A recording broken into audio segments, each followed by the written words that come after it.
네, 안녕하세요. 11월 20일 월요일 새벽 기도회 시작하겠습니다. 기도드리겠습니다. 은혜로우신 우리 아버지, 주의 은혜를 감사합니다. 11월 감사의 달을 맞이해서 우리의 삶이 감사로 습관화될 수 있도록 도와주시고 하나님의 은혜를 생각하며 늘 감사하며 살기를 원합니다. 땡스기빙 썬데이와 또 땡스기빙 데이를 이제 우리가 맞이하면서 우리의 삶 가운데 더 감사와 은혜가 넘칠 수 있도록 도와주시옵소서. 올 한해도 우리를 지키시고 인도하신 주님의 그 크신 사랑에 감사를 드립니다.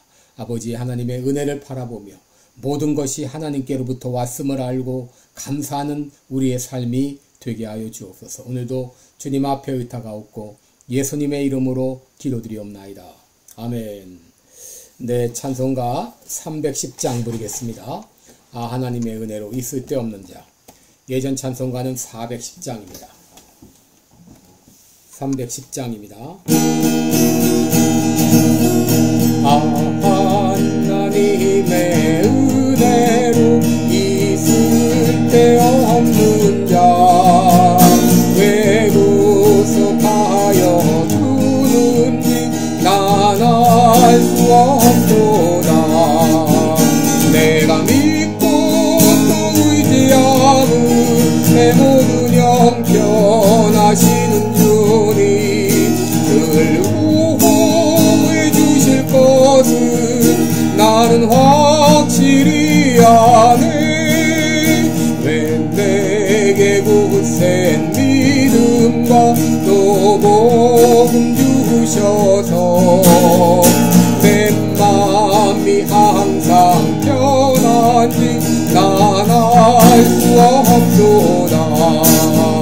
내가 믿고 또 의지하는 내 모든 형편하시는 주님 늘 보호해 주실 것은 나는 확실히 아네. 왜 내게 성령 주셔서 내 마음 감동해 주 예수 믿게 하는지 난 알 수 없도다. 내가 믿고 또 의지하는 내 모든 형편하시는 주님 늘 보호해 주실 것은 나는 확실히 아네. 주 언제 강림하실지 옥밤에 옥낮에 또 주님 만날 그것도 난 알 수 없도다. 내가 믿고 또 의지하는 내 모든 형편하시는 주님 늘 보호해 주실 것은 나는 확실히 아네. 아멘. 네, 우리 오늘은 갈라디아서 6장 14절로 18절까지 보겠습니다. 갈라디아서 6장 14절로 18절입니다. 그러나 내게는 우리 주 예수 그리스도의 십자가 외에 결코 자랑할 것이 없으니 그리스도로 말미암아 세상이 나를 대하여 십자가에 못 박히고 내가 또한 세상을 대하여 그러하니라. 할례나 무할례가 아무것도 아니로되 오직 새로 지으심을 받은 자뿐이니라. 무릇 이 규례를 행하는 자에게와 하나님의 이스라엘에게 평강과 긍휼이 있을지어다. 이후로는 누구든지 나를 괴롭게 말라. 내가 내 몸에 예수의 흔적을 가졌노라. 형제들아, 우리 주 예수 그리스도의 은혜가 너희 심령에 있을지어다. 아멘. 네, 우리 오늘은 예수의 흔적을 가진 사람들, 이런 제목으로 함께 말씀을 나누겠습니다. 특별히 오늘은 추수감사 주일을 지나면서 특별 메시지를 여러분께 드립니다. 여러분 이제 추수감사 주일을 지내고 또 이번 목요일이면 또 추수감사절 땡스기빙 데이를 맞이하게 되죠. 이제 추수감사절을 맞이해서 하나님의 크신 은총이 여러분과 여러분의 가정에 충만하시기를 기도합니다. 여러분, 성경 갈라디아서는 사도 바울 자신의 자전적인 고백이 많이 담겨 있는 성경입니다. 예수 믿기 전에 자신의 모습에 대해서, 또 예수 믿고 나서 자신의 변화에 대해서, 그리고 특별히 이 갈라디아 지방에 있는 교회들에게 편지를 보내면서 그들을 향한 자기 마음의 여러 가지 생각들을 진솔하게 고백을 하고 있습니다. 그런데 오늘 본문 가운데 아주 의미심장한 그런 표현이 있는데, 그것은 바로 바울 자신의 몸에 예수의 흔적을 가졌다는 것입니다. 여러분, 여기 흔적이라고 하는 말은 헬라어로 스티그마타라는 말인데, 이 말은 표지 혹은 상처 혹은 낙인, 그런 의미입니다. 여러분, 소의 경우 이제 소의 그 등급을 매길 때 이제 등급을 조사를 해서 쇠도장을 불에 달고 가지고 그 쇠도장으로 이제 소의 등짝에다가 그렇게 낙인을 찍지 않습니다. 있지 않습니까?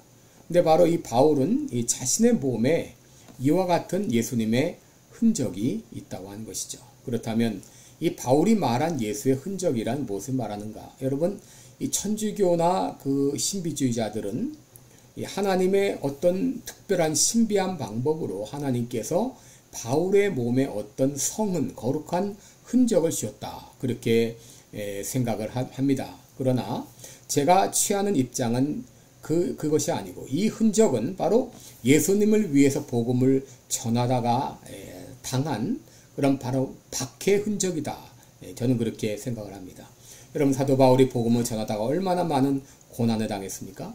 고린도후서 11장 23절 이하를 보면 옥에 갇히기도 하고, 수없이 매를 맞기도 하고, 또 돌에 맞아 죽을 뻔도 하고, 또 40에 하나 감한매를 5번 맞고, 채찍으로 3번 맞고, 돌로 1번 또 맞고, 이 3번은 파산하는데 일주일을 보냈다. 참으로 그는 이 복음 때문에 얼마나 많은 고통을 당했는지 모릅니다.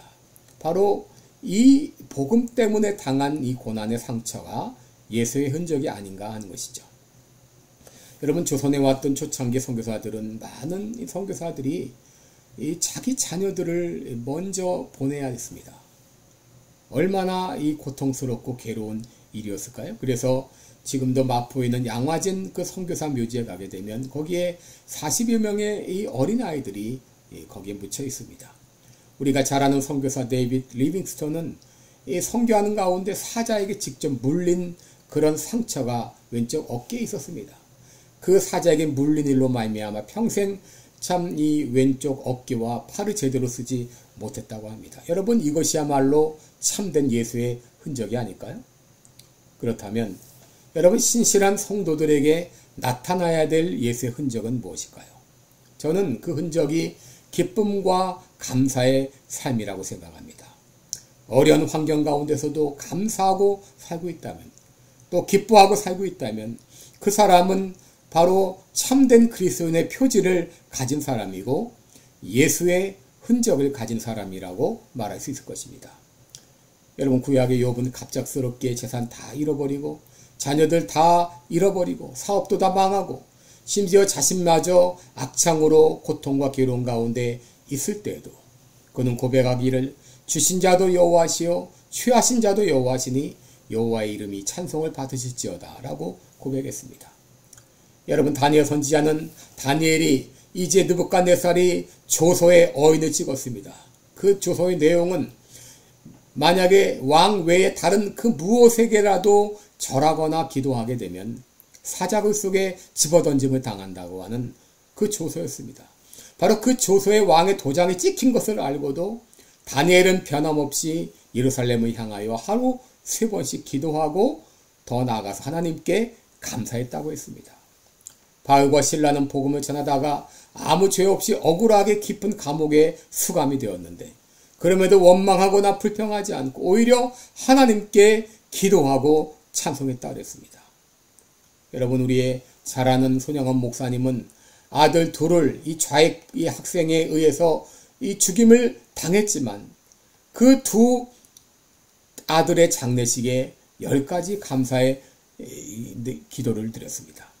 나 같은 죄인의 혈통에서 순교자의 성교의 자식이 나오게 하신 것을 감사하고, 허다한 많은 성도 중에 참 자기 아들과 같은 보배를 내게 맡겨주신 것에 대해 감사하고, 삼남 삼녀의 자녀들 중에서 가장 아름다운 두 아들 장자와 차자를 바치게 된 것을 감사하고, 한 아들의 순교도 감사한데 두 아들을 순교하게 하신 거 감사하고, 예수 믿다 그저 자연스럽게 죽는 것도 큰 복인데 전도하다가 총살 순교당했으니 감사하고, 미국 유학 가려고 준비했는데 미국 유학보다 더 좋은 천국에 가게 되니 감사를 드리고, 그리고 특별히 자기 아들을 총살시켜 죽은 이 학생을 자기의 아들로 삼고자 하는 마음을 주시니 감사하고, 그리고 두 아들의 순교로 인하여서 무수한 천국의 아들들이 생길 것을 감사하고, 이 같은 역경 가운데서 8가지 진리와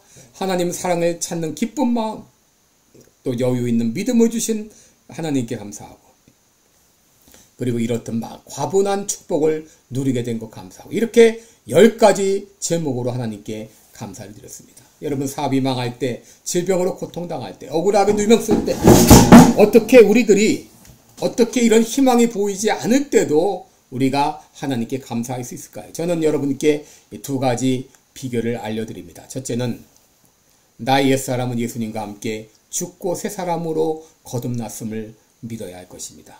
갈라디아서 6장 14절에 사도 바울은 그러나 내게는 우리 주 예수 그리스도의 십자가 외에는 결코 자랑할 것이 없다.